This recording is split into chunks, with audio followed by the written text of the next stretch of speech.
আসসালামু আলাইকুম প্রিয় দর্শক, আপনারা কেমন আছেন? আশা করি ভালো আছেন। সার্জিস আলম যে বললেন, আপনারা কোনো প্রতিষ্ঠানে দলীয় লোক এজেন্ট করলে আমরা তা মেনে নেব না, বললেন সার্জিস আলম। আপনার ভিডিওটা দেখেন, দেখলেই বুঝতে পারবেন কি বললেন সার্জিস আলম।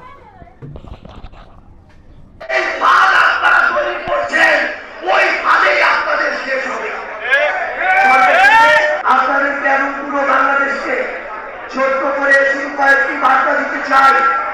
আমরা কয়েকদিন আগে একটি খবরে দেখলাম যে বাংলাদেশের অন্যতম আরেকটি ইন্টেলিজেন্স প্রতিষ্ঠান ডিজিএফআই এর নতুন প্রধান নিযুক্ত হয়েছেন এবং নিযুক্ত হওয়ার 3 দিনের মধ্যে তিনি ভারত সফরে গিয়েছেন।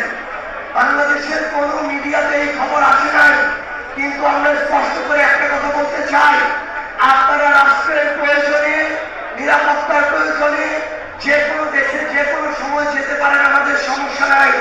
কিন্তু আপনারা যদি বাংলাদেশের স্বাধীনতা, সার্বভৌমত্বকে কোন জায়গায় পিছিয়ে দিয়ে আমাদের বাংলাদেশের স্বার্থকে ছোট করার বিন্দুমাত্র উপায় তারা করে, সেই সুযোগ বাংলাদেশের মানুষ আর কোনোদিন দিবে না। আমরা স্পষ্ট করে আপনাদেরকে একটি কথা বলতে চাই, আমরা বাংলাদেশের সকল প্রতিষ্ঠানগুলোকে দলীয় তোষামতি থেকে মুক্ত দেখতে চাই। এই সরকার গঠন করার পর তারা তাদের জায়গা থেকে যেমন বেশ কিছু ভালো উদ্যোগ নিয়েছে, যেমন বর্তমান প্রধানমন্ত্রী জনাব তারেক রহমানের বেশ কিছু উদ্যোগকে আমরা প্রশংসা করতে চাই, একইভাবে বাংলাদেশের গুরুত্বপূর্ণ প্রতিষ্ঠানগুলোকে দলীয়করণ করার যে অপচেষ্টা, এটাকে আমরা আমাদের জায়গা থেকে স্পষ্টভাবে প্রতিবাদ করে রাখলাম। আমরা আপনাদেরকে জানিয়ে দিতে চাই যে বাংলাদেশ ব্যাংক, দুদক থেকে শুরু করে টিএসসির মতো যে সার্বভৌম প্রতিষ্ঠানগুলো বাংলাদেশের এগিয়ে যাওয়ার জন্য অত্যন্ত গুরুত্বপূর্ণ, সেখানে দলীয় লোক বেশি বসিয়ে প্রতিষ্ঠানগুলোকে আয়ত্তে রাখার যে অপচেষ্টা, এই অপচেষ্টা করার সুযোগ আমরা আগামীর বাংলাদেশে দিব না। আপনারা জাতীয় নির্বাচনে কিছু কিছু আসনে ইঞ্জিনিয়ারিং করেছেন, কিছু কিছু আসন আপনারা নিয়েছেন, তারপরও আমাদের জায়গা থেকে বাংলাদেশের জাতীয় স্বার্থকে সামনে রেখে আমরা সেই নির্বাচনকে মেনে নিয়ে আমরা গণতান্ত্রিক উত্তরণের দিকে এগিয়ে যাচ্ছি। কিন্তু আমরা স্পষ্ট করে বলতে চাই, আগামীতে যে স্থানীয় নির্বাচন আসছে, সিটি কর্পোরেশন থেকে শুরু করে পৌরসভা, উপজেলা থেকে শুরু করে ইউনিয়ন, কোন একটা জায়গায় কেউ যদি ইলেকশন ইঞ্জিনিয়ারিং করার চেষ্টা করে, ভোটকে প্রভাবিত করার চেষ্টা করে, ভোট কেন্দ্র দখলের চেষ্টা করে, যে চেষ্টা করবে সে যত বড় হোক না কেন, তার ওই অপচেষ্টাকে আমরা সেই কালো হাতকে ভেঙে দিব ইনশাআল্লাহ। জনগণের ভোট, জনগণকে সেই ভোটের অধিকার বুঝিয়ে দিতে হবে।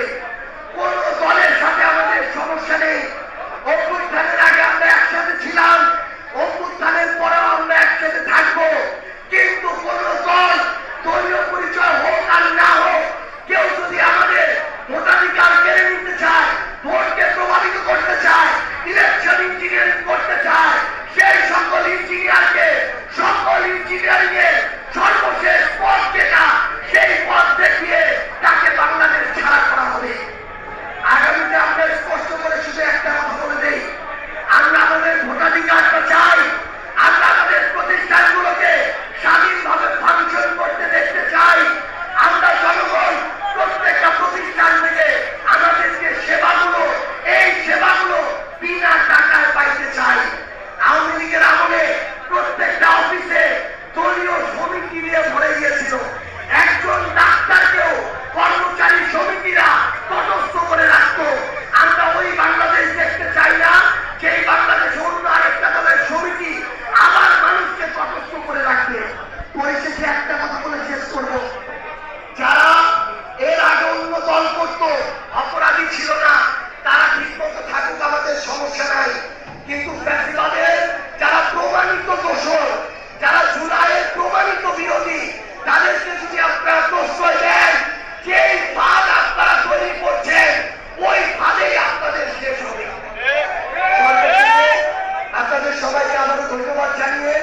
রাজপথে আপনাদের সাথে আবারও দেখা হবে।